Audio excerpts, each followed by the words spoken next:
প্রত্যাহারের আহ্বান শিক্ষামন্ত্রীর। সড়ক নিরাপত্তায় 993 পয়েন্টে থাকবে 12,000 আনসার। ত্যাগ ও নিরলস পরিশ্রমে জাতিকে সেবা দিন, সেনাবাহিনীর প্রতি প্রধানমন্ত্রীর আহ্বান। প্রথমবারের মতো নিয়োগ পেলেন 879 নারী সৈনিক। সহিংস রাজনীতির প্রতিবাদে এরশাদের অনশন, অবরোধকারীরা পেট্রোল বোমা মারলে গুলি, আবারও বললেন বিজিবি মহাপরিচালক। এবং অবৈধভাবে মালয়েশিয়া যাওয়ার সময় কুতুবদিয়া চ্যানেলে 40 যাত্রী নিয়ে ট্রলার ডুবি, 9 জন নিখোঁজ, চলছে উদ্ধার কাজ।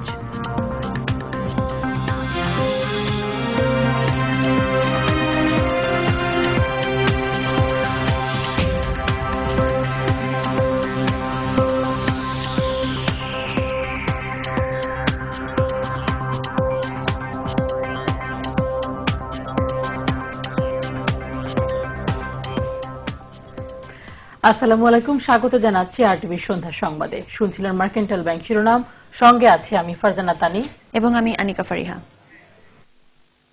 ইফাদ প্রিমিয়াম ড্রিঙ্কিং ওয়াটার, শুরু হোক বিশুদ্ধতায়। সড়ক ও মহাসড়কে যাত্রী ও পণ্য পরিবহন নিরাপদ ও নির্বিঘ্ন করতে কাল থেকে 12,000 আনসার সদস্য নিয়োগ করতে যাচ্ছে সরকার। বিকেলে সচিবালয়ে আন্তঃমন্ত্রণালয়ে এক সভা শেষে সড়ক পরিবহন ও সেতুমন্ত্রী ওবায়দুল কাদের সাংবাদিকদের এ তথ্য জানান। মন্ত্রী বলেন, কাল থেকে জাতীয় ও আঞ্চলিক মহাসড়কগুলোর 216টি পয়েন্টে আনসার সদস্যরা কাজ শুরু করবে। পর্যায়ক্রমে দেশের 993টি পয়েন্টে 12,000 আনসার সদস্য নিয়োগ করা হবে। এ সময় স্থানীয় জনপ্রতিনিধিদেরকে নিয়ে নাশকতা দমনে কাজ করবে প্রশাসন বলেও জানান সেতুমন্ত্রী।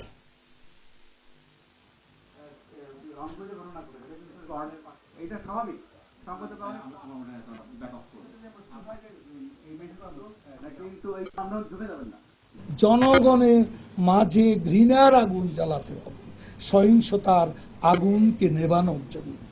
এটা হবে আমাদের স্পিরিট। এই অ্যাওয়ারনেসের ব্যাপারটা যখন আসে তখন সেখানে রাজনৈতিক বিষয় আসে, জনপ্রতিনিধিদের সংশ্লিষ্টতার বিষয় আসে, সম্পৃক্ততার বিষয় আছে এবং তাদের মাধ্যমে জনগণের সম্পৃক্ততার বিষয়টি এসে যায়। হরতাল অবরোধের উদ্বেগ উৎকণ্ঠার মধ্যেও এসএসসি ও সমমানের পরীক্ষার প্রস্তুতি শেষ করেছে শিক্ষা মন্ত্রণালয়। দুপুরে শিক্ষা মন্ত্রণালয় আয়োজন করা সংবাদ সম্মেলনে প্রায় 15 লাখ শিক্ষার্থীর কথা ভেবে কর্মসূচি বন্ধ করতে 20 দলীয় জোটের প্রতি আহ্বান জানান শিক্ষামন্ত্রী। প্রায় একই ধরনের আহ্বান ছিল বাণিজ্য মন্ত্রী ও স্বরাষ্ট্রমন্ত্রীর কণ্ঠেও। আরও থাকছে ফারুক খানের রিপোর্টে। আসছে 2 ফেব্রুয়ারি থেকে শুরু হতে যাওয়া এসএসসি পরীক্ষা নিয়ে সচিবালয়ে সংবাদ সম্মেলন করেন শিক্ষামন্ত্রী। বলেন, চলমান রাজনৈতিক পরিস্থিতি নিয়ে মানুষ চরম উদ্বিগ্ন। তিনি এসএসসি ও সমমানের পরীক্ষাকে সামনে রেখে হরতাল অবরোধের মতো কর্মসূচি প্রত্যাহারের আহ্বান জানান। গার্জিয়ানরা, সাধারণ মানুষ, শিক্ষার্থীরা তারা দাবি করছেন যে আপনারা আমাদের পরীক্ষা নির্বিঘ্নে নেওয়ার জন্য এই অবরোধ বন্ধ করেন, মানুষ হত্যা বন্ধ করেন। এই দাবিগুলো কিন্তু মানুষের মধ্যে থেকে উঠতে শুরু করছে। আমরা তাদের কাছে এই আশাই করছি, শুধুমাত্র বলে দেন যে না পরীক্ষার সময় আমরা স্থগিত রাখলাম, পরীক্ষার পরে আমরা মহাকিছু করে ফেলবো, তো আমরা কিছু বলার আর থাকবে না। এদিকে নিজ মন্ত্রণালয়ে ডেনিশ রাষ্ট্রদূতের সঙ্গে দেখা শেষে সাংবাদিকদের সঙ্গে সার্বিক পরিস্থিতি নিয়ে কথা বলেন বাণিজ্য মন্ত্রী। হরতাল অবরোধ হচ্ছে, এটা তো হচ্ছে নাশকতা। আপনি হরতাল করেন কিন্তু আপনি গাড়ি পড়বেন কেন? আপনি অবরোধ করেন কিন্তু আপনি পেট্রোল বোমা মারবেন কেন? সন্ত্রাসী কার্যকলাপ রাষ্ট্রের বিরুদ্ধে অপরাধ, জঙ্গি তৎপরতা রাষ্ট্রের বিরুদ্ধে অপরাধ, নাশকতামূলক কার্যকলাপ রাষ্ট্রের বিরুদ্ধে অপরাধ। রাষ্ট্রের বিরুদ্ধে যদি কেউ এইসব কাজে লিপ্ত হয় তাদের বিরুদ্ধে যা যা ব্যবস্থা নেওয়া দরকার তাই নেওয়া। অন্যদিকে রাজারবাগ পুলিশ লাইনে পুলিশ সপ্তাহের সমাপনী অনুষ্ঠানে স্বরাষ্ট্র প্রতিমন্ত্রী বলেন, রাজনীতির নামে সন্ত্রাসের বিরুদ্ধে জনগণই প্রতিরোধ গড়ে তুলবে।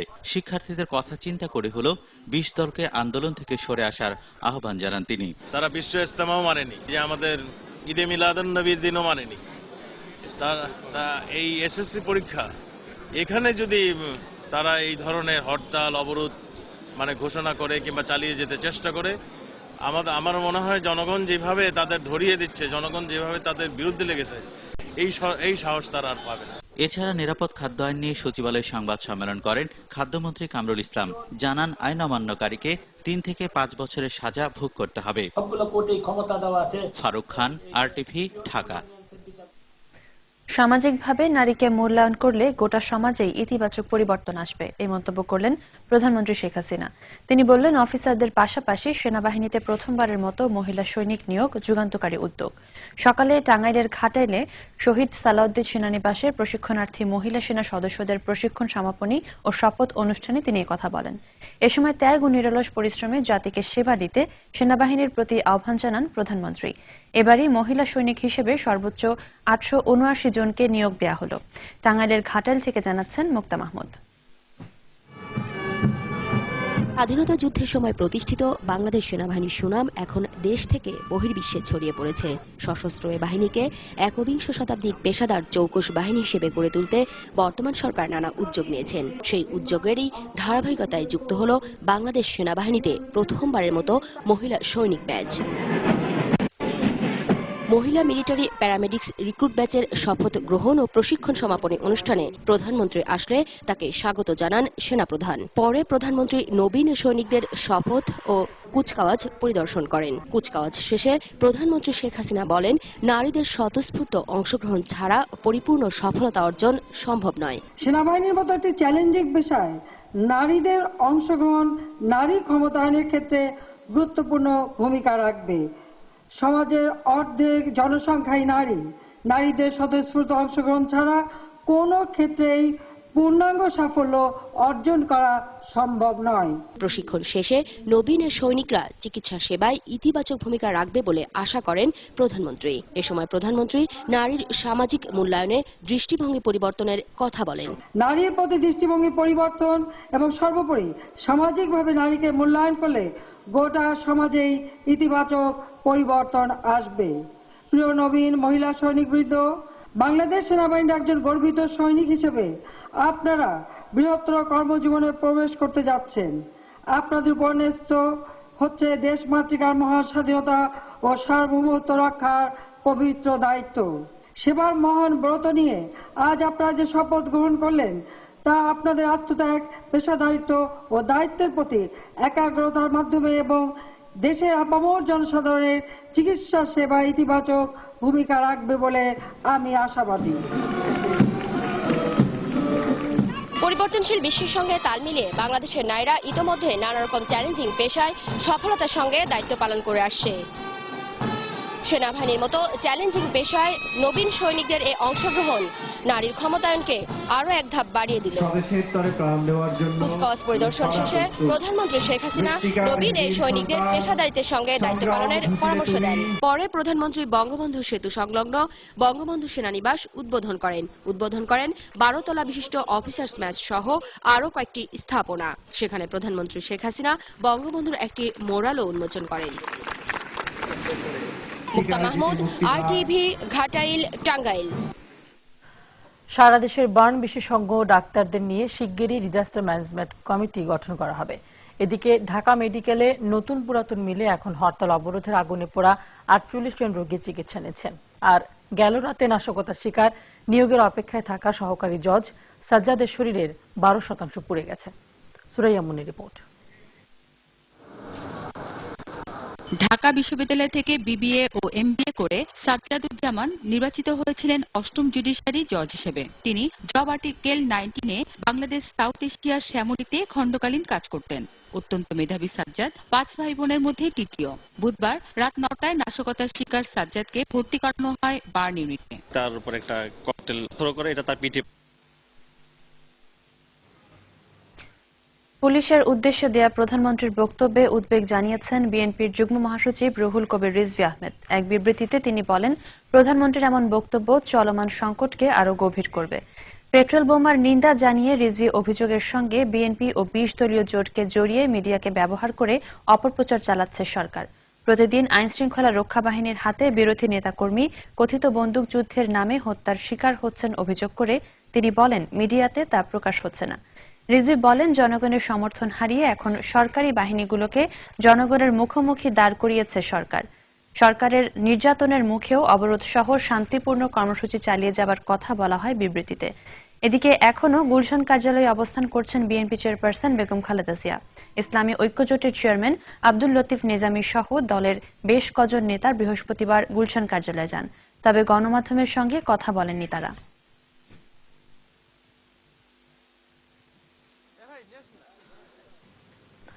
জিয়া চ্যারিটেবল ট্রাস্ট ও জিয়া অরফানেজ ট্রাস্ট দুর্নীতি মামলার সব কার্যক্রম আসছে 25 ফেব্রুয়ারি পর্যন্ত স্থগিত করেছেন আদালত। আজ সাক্ষ্য গ্রহণের শুনানির দিন নির্ধারিত থাকলেও বেগম খালেদা জিয়ার ছোট ছেলে আরাফাত রহমানের মৃত্যুর কারণে খালেদা জিয়ার অনুপস্থিতিতে তার আইনজীবীরা সময় আবেদন করেন। রাষ্ট্রপক্ষের আইনজীবীরাও এ সময় খালেদা জিয়ার মানসিক অবস্থা বিবেচনা করে সময় আবেদনের বিরুদ্ধে কোনো কথা বলেননি।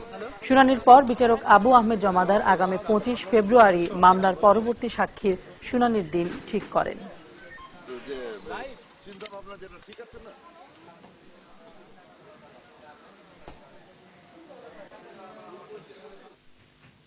বিএনপি চেয়ারপারসন বেগম খালেদা জিয়ার বিরুদ্ধে মামলা ও নেতাকর্মীদের গ্রেফতার নির্যাতনের প্রতিবাদে 20 দলের ডাকে অবরোধের পাশাপাশি চলছে হরতাল। চাঁদপুরের ঘোষেরহাটে অবরোধকারীদের ছোড়া পেট্রোল বোমায় দগ্ধ হয়ে মোতালেব নামের এক হেলপার চলন্ত ট্রাক থেকে নামতে গিয়ে ওই ট্রাক চাপায় মারা গেছেন। চট্টগ্রামের মিরেশরাই উপজেলা ভূমি কার্যালয়ে আগুন দিয়েছে দুর্বৃত্তরা। এতে কার্যালয়ে সংরক্ষিত বহু দলিল পুড়ে গেছে। গাজীপুরের ভোগড়া বাইপাস এলাকায় সড়ক অবরোধ ও বিক্ষোভ করে অবরোধকারীরা। মেহেরপুর, কিশোরগঞ্জ, ঝিনাইদহ, নরসিংদী, ময়মনসিংহ ও মৌলভীবাজারে পুলিশি বাধায় পণ্ড হয়ে যায় অবরোধকারীদের মিছিল। কুষ্টিয়ায় ঢিলেঢালাভাবে চলছে ইসলামী বিশ্ববিদ্যালয়ের ছাত্রদলের ডাকা 36 ঘণ্টা হরতালের শেষ দিন। হবিগঞ্জ, সিলেট, নাটোর ও কুমিল্লায় বিএনপির ডাকা হরতালে উত্তাপ ছড়ায়নি। রাজশাহীতে শিবিরের ডাকা 48 ঘণ্টা হরতালের দ্বিতীয় দিনে পিকেটিং হয়নি। হরতালে রাজধানী ঢাকার পরিস্থিতি স্বাভাবিক রয়েছে।